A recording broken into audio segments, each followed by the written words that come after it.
Hey guys, welcome back to another review for One Piece chapter 1160 called the God Valley Incident. Now, man, in this chapter, the dragon stocks are rising, man. Those dragon stocks are astronomical. I love it. Great chapter. We get to actually find out more about God Valley. We are actually going to see what happened in God Valley. As far as I can tell, we get to see it, and we're gonna continue with the flashback. So I'm excited for what happens next. Let's jump right into the chapter.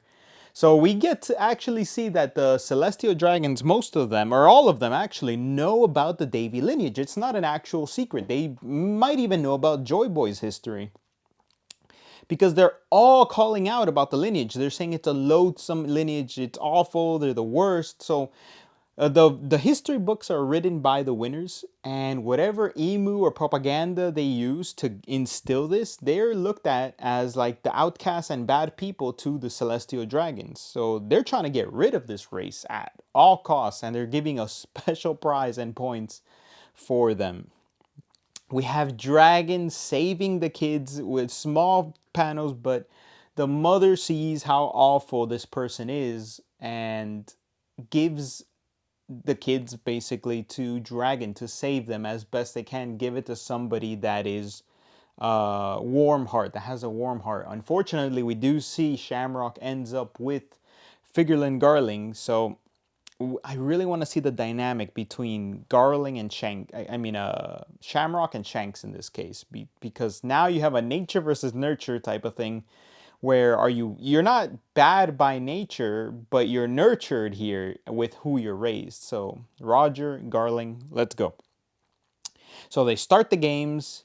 Everybody's running for their lives, and if you didn't hate the Celestial Dragons enough, you have people crying out for their lives, yelling for their lives, and they are treating it like an absolute game. It's like one of those movies we've seen where the rich people are just hunting people for fun in an uninhabited island. It's literally that actually. It's actually that exact thing. The rich people are hunting people for game, and they're placing bets. It's so funny that they're placing actual bets. Oh, my bet is this clan's gonna win, but this person's gonna get the most points. And you see Gunko, she's not, oh no, she is a god's knight actually here. But you see Gunko, and I don't know what happened here. She's killing people very freely. I thought you were supposed to be at least semi-redeemable here. I thought you were a redeemable. You're supposed to be a future redeemable person, but I'm thinking that it's Emu that has like instilled some control over Gunko, because I feel like Gunko is gonna have a sad backstory and redeemable qualities, and she's gonna be, saving the crew somehow for some reason. So it's just gonna turn into a good person, right? Because Brooks kind of not like snapped her back into reality, and she ran to go see him, and then got taken over by Emu. So we don't know what's going on there in her mind, but something's off there. And even Brooks was thinking person is the same. Anyway, that's not the point of the story, but it threw me off that she freely killed 3 people off the bat. But maybe it's control. We have Sommers, of course, freaking evil bastard, goes off and is just taunting a little kid to jump off into the bed of thorns. The dad is trying to save them, and it's so messed up because the Marines know what's going on in this island. The higher ups know. And Dragon's platoon was literally obliterated. We don't know by who, but they were obliterated. And he says, or at least I have to see the official translation, but he says that they were taken out. The entire platoon ended up being executed. He was hiding, obviously trying to save the kids, trying to save people. He managed to escape being killed. But even then, the higher up is saying, where's that dragon kid? He was here. So they were actually supposed to get off and go away while they were playing the game. So he's in the middle of the manhunt right now. and he sees that this celestial dragon is about to kill some innocent children. And this man is the epitome of like Kobe. He is the Kobe of this era because he is for justice. He is can't stand and see kids being freely murdered as it is, and he sees a celestial dragon take up aim to shoot, and we see someone shoot, and it was Dragon who killed the celestial dragon. Now, man, the dragon stocks are astronomical right now. This is why my man has one of the highest bounties in the world. We have an official murder of a celestial dragon by Dragon. I know it's a little confusing. Saying dragon too much time, I feel like the Dragon Ball Z intro back in the day. But he gets to save these kids, and it would be actually so funny if the reason his bounty is so high and the most wanted person in the world is because of this incident and because he actually killed the celestial dragon. Not because he's actually strong, but he just killed somebody that maybe was very important in the line, in like lineage. I don't know. I think that'd be hilarious because everybody assumes Dragon is gotta be top 5, top 10 in the verse for the bounty he has. But what if he just killed at 17, he just killed a celestial dragon and he just ended up with the highest bounty? Because Emu knows or something. I don't know. But yeah, we have rocks make landfall, and you have a gnarly panel of everyone that's set to be on God's Valley from Rox's crew. They all say their own words on saving Shaggy. Whitebeard says, I wouldn't mind if, if I ended up getting Shaggy, etc. Everybody is trying to save Shaggy the best they can. Zebek is playing it off, oh, we're here to save Shaggy. Of course, get all the loot we can. We'll split it later, boys. We're not here to fight amongst each other. This is a serious operation. We get the loot. We save these people. We save Shaggy, not these people. His goal is, of course, to save his wife and kids. My man Zebek stocks are astronomically high as well. I do not know what could happen or what it is. Like maybe it's just like Luffy, you hurt his wife, you hurt his kid with something, and he's gonna go ballistic and kill everybody he sees on the celestial dragon side, so much so that he doesn't care. He's gonna mindlessly kill everybody, and he's might even go off to kill kids from the celestial dragon. Anyway, just throwing some theories and thoughts out there for why he's just blows up enough that you need the Marine and Roger, like Garp and Roger, they hate each other. You see by the end of the chapter, not like hate, but they're off to each other's necks. So I don't know what it is, man. It's just something. Oda's got to write it in a way that it can't be Dami Reversi. I feel like that's way too cheesy. If you Dami Reversi Zebek, plus if you Dami Reversi him, then nobody's safe. Like Zebek is Yonko or plus tier. He cannot. He should have the hockey to be able to resist a Dami Reversi plus willpower. So I don't know. It throws me off. It can't be Dami Reversi. He like Zebek has to go absolutely ballistic, in my opinion. We'll talk about it at the end. But yeah, Roger saving the kids. You see there's Marines on the island, and they're going to protect and defend the Celestial Dragons while they were playing their game. But they see that pirates are landing, so they have to stop the game for now to deter the pirates. The Marines have to defend them. It throws me off, man. Like, how do you sit there and watch them kill innocent people? I don't know. It just like it throws me off. Like, how do you do this? How do you write that? Like, I don't know. It throws me off. Like, you can't. Like, Dragon is the right one here. He's the sane one. Like, why? Why do you let this happen, Garp? Why am I letting this happen? You're like the first strongest, I would say. You're stronger than Sengoku at this point in time. I don't know how Kong ranks, but you're gotta be the strongest man in the Marines. other than Kong and Sengoku. Like, I don't know. But Dragon is saving the two kids. I don't know how Shamrock gets taken by Garling. We'll have to see. Like, maybe he hit him in the wrong treasure chest because he ate a devil. Like, one of the theories I read was he opens a chest, he sees there's a devil fruit, he eats it. It's probably the Logia that everybody wants it to be, the wind one. And he puts Shanks in there. And while Roger saves the chest for his crew, like, we got bounty. At least we got one chest, boys. That's where Shanks is, but it wasn't big enough to fit two kids. And the other one was won by Garling as a treasure chest. It's his reward. He gets the other treasure chest, and it was Shamrock, his kid. So that's what I'm thinking is happening also. That's going to happen. We see the Roger pirates make landfall. They're off to save Shaki. And I feel like Roger is saying, don't even bother. I'm stealing the treasure. I'm going to take Shaki. But I feel like he's just going to end up saying, go. I'm going to fight Zebek. Rayleigh, go save Shaki. I think that's my headcanon right now. That's how I'm theorizing it's going to be. And we see the God's Knights form. So we have 7 of them, not showing Gunko and not showing Kirin in this case. So we have 9 of the 10 God's Knights, unless I'm forgetting somebody completely here. Let me know because I'm just breezing through it.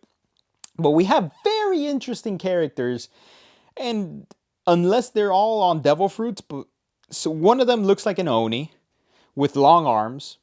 One looks like an Oni with half white hair, half black hair. One looks like a whole abominable snowman monster, unless that's a not a Logia. Devil fruit power.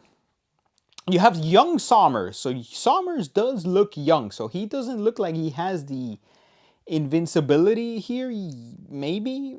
But he looks younger. So I don't know if he's not encoded with that invincibility anti-aging thing yet. Or maybe they do all age. But Gunko does look... what's it called? Gunko does look like she keeps the same age. Other than that, we've seen the guy with the scythe. We've seen the one with the hat and the sniper. So it kind of get an idea for them now actually facing the Straw Hats, because the Brooks fights the guy with the scythe. Usopp has to take on the sharpshooter. Anyway, we're getting to the last panels. They're all fighting, and I don't even think Rox and Roger are fight. They're just kind of in the same vicinity. They just have to take care of all the people in the way so far. And Garp makes landfall. He throws a giant cannonball, and it's so funny because when I looked online at some panels, it's like it's so funny because he's like, yes, Garp is here to protect his masters.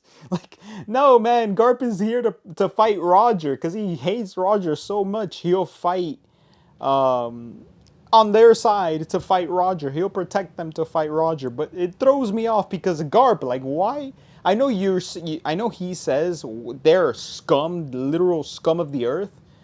So I don't know why you wouldn't like turn and be like, yeah, this is not right though. I think I'm gonna fight the Celestial Dragons here. But I don't know. It's just there's so many questions. Does he know about Emu? He probably doesn't know about Emu, or maybe somebody tells him about Emu, not Rox. Maybe Roger tells him. And like, there's so much that he knows that he actually can't stop what's happening because he's not strong enough. I don't know. I just feel like there's something, there's a switch. There's something that doesn't make sense with how Garps is. Because he's freely fighting to defend the Celestial Dragons, but he didn't turn into an admiral just so he wouldn't be at their becking call every time they need something and protection. So it ends with all of the legends, all of the people assembling at the island.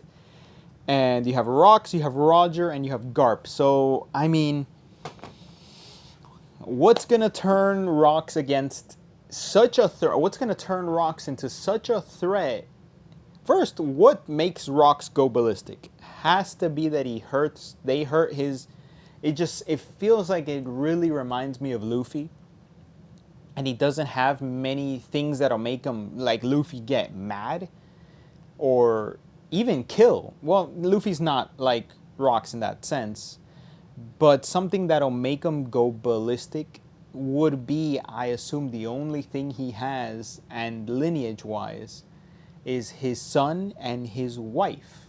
And if you want to give him a higher stocks, you hurt his wife, not kill, but maybe hurt or damage or threaten the wife, that he goes nuts. And he starts killing people in a rampage. And you have Roger and Garp saying, hey, we can't allow you to kill innocent celestial dragons, because there are probably some innocent ones. We can't have you killing innocent marines.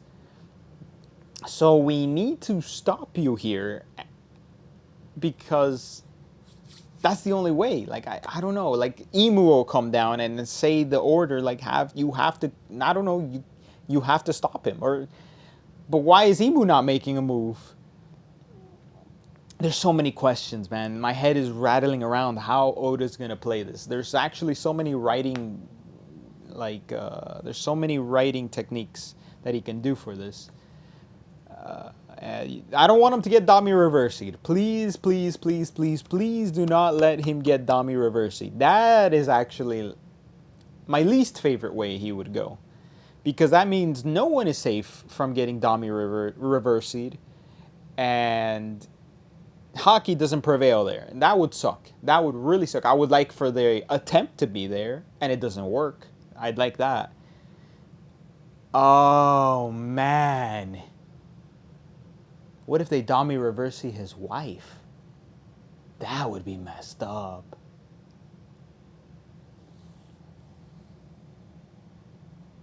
Nah, that's too dark, right? Oda in flashbacks, fair game, fair game. But yeah, I mean, I could delve on it. I could try and keep delving on it more, but we won't know until the next chapter, which there's a break next week, unfortunately. Of course, we saw Shamrock and Shanks. Dragon, I assume, he gets his devil fruit powers with eating that. Whatever he gets, he puts Shanks in the chest. That's how they found Shanks in the first place. So puts Shanks in the chest, eats the devil fruit while they're all there. I don't. Maybe he puts it in their loot, so like he actually gets to steal the devil fruit successfully, but he takes it out and gives it to Roger because he sees that Roger is a person of warm heart, and he puts one of the babies there. Other than that, I'm thinking anything else in the chapter. I guess we start here on the God Valley incident. We see all the God's Knights. We have Roger. No, I think that's it. But yeah, Xebec is such a star of the show, man. He's boastful. He's loud. He knows what he's going to do. He tells everybody the plan. And he keeps everybody in line, you know. He is a monster. He is one of my favorite characters. I think he is a lot of people's favorite characters. I did not think I was going to go into this flashback disliking Harold as much. I liked him at first, disliked him towards here. He has to come back and do something enough that makes it so. That's true. Harold could touch land on the island and fight against, but then he wouldn't be a part of the world government? I don't know. He would have to fight against. Maybe that's what causes Garp and Roger to team up, because they have to go against Harold and Rox. Like, Harold's stocks would go right back up if Harold joins the fight with Rox after his crew leaves him. It would be awesome. And what else? I was going to say something else and I forgot. Gosh darn it. All right. But I think that's it. I've been talking way too long for this episode. For this episode. Great review. Great chapter. Can't wait for the next one. I'm going to be on a trip out for 2 weeks. So, no chapter. At least no break. There's a break. And I'll be late for the next chapter. But I'll be here. But as always, guys, leave me a like, comment, subscribe, and I'll see you for the next one.